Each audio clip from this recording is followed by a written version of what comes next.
Hello. Lately, I've been meeting someone truly warm-hearted. Where else could you find such a comforting person? I'm well aware that, as a married man, this isn't right.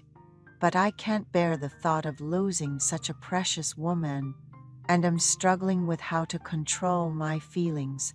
I'm a father of two. I grew up as the youngest of three siblings in a family considered blessed at the time. Both of my parents graduated from four-year colleges and were prominent business figures in our community. My mother supported my father's business while raising us, ensuring we lived comfortably. We always had better school supplies and clothes compared to other kids.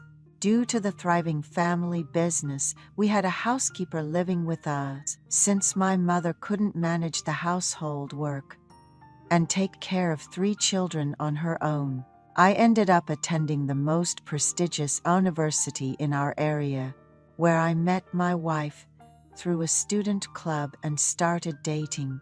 After landing my first job, we got married. She was my first love.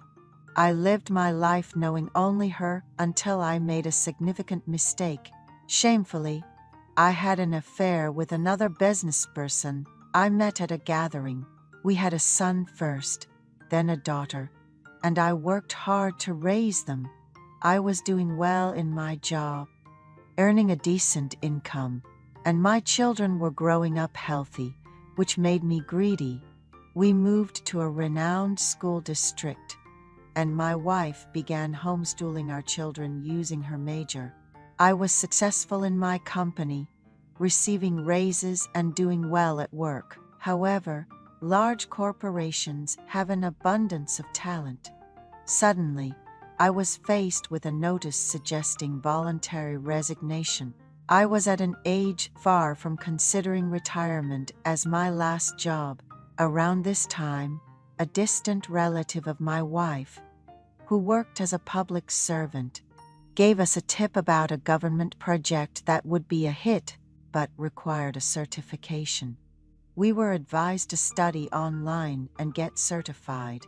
Life is unpredictable, so my wife and I both got our certifications. Then, I applied for voluntary retirement and received 3 years' worth of salary plus severance pay, which was enough to live on. For the first time, I received a business registration certificate. Although the business, being government-run, wasn't hugely profitable, it freed me from the daily overtime, competition, and exams, which was a significant advantage. Becoming a boss for the first time, I realized how much I didn't know, but by attending meetings with peers in the same industry, I started to exchange information and learn. Working together frequently meant we found ourselves on the phone several times a day discussing work. Since our offices were close by, face-to-face meetings to tackle work tasks became common. The groundwork of our friendship was laid when Sophia, who had recently started her own business, asked me for advice. I provided her with some guidance, and she was able to resolve her issue successfully. She expressed her gratitude by offering to buy me dinner, mentioning how she had been struggling alone, with no one to turn to for advice since her business was still in its infancy. My wife has always understood that my job couldn't be done alone. Despite holding a certification, she had never worked in the field herself, but I kept her updated on every detail, so she was understanding whenever I went out for drinks with other business owners in the evenings. One day, I suddenly had dinner plans and met up with Sophia. She shared how taxing and uncertain the business felt, even though it required minimal capital being a government project. I encouraged her, saying that persistence and sharing information would eventually bring good fortune. I'm not much of a drinker, but I enjoy good conversation. Sophia confided in me that her husband had been unemployed for a year which was tough because they had growing kids and expenses were piling up. She had started the business out of necessity, but felt let down because her husband wasn't contributing to household chores or childcare. He was once hardworking, but had become disillusioned after losing his job. She lamented about the struggle of managing work, household chores, and taking care of the family's needs all by herself. Yet she tried to keep a calm front for her sensitive children. I empathized with Sophia, discussing the pressures of being a provider.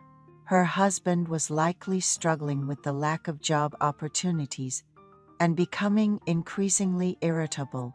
I reassured her, understanding her husband's perspective and acknowledged her diligence at work.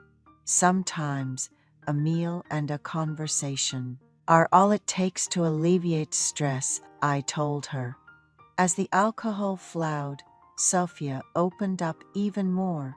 She mentioned how, despite any marital issues, sleeping in the same bed could bring reconciliation, but they had been sleeping separately.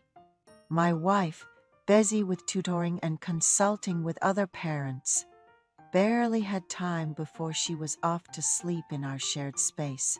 Sophia and I realized what we needed from each other in that moment of urgency, leading to a visit to my office to address what was lacking. Since then, Sophia and I have maintained a comfortable relationship. I've heard that workplaces can often be the starting point for affairs. Sophia has become like an office wife to me, a first in my life. We both understand the importance of protecting our respective families. Yet the affection remains unchanged. Sophia is 5 years my senior and occasionally calls me brother, which I know shouldn't happen. But I find it hard to resist her charm and wonder how to manage these feelings.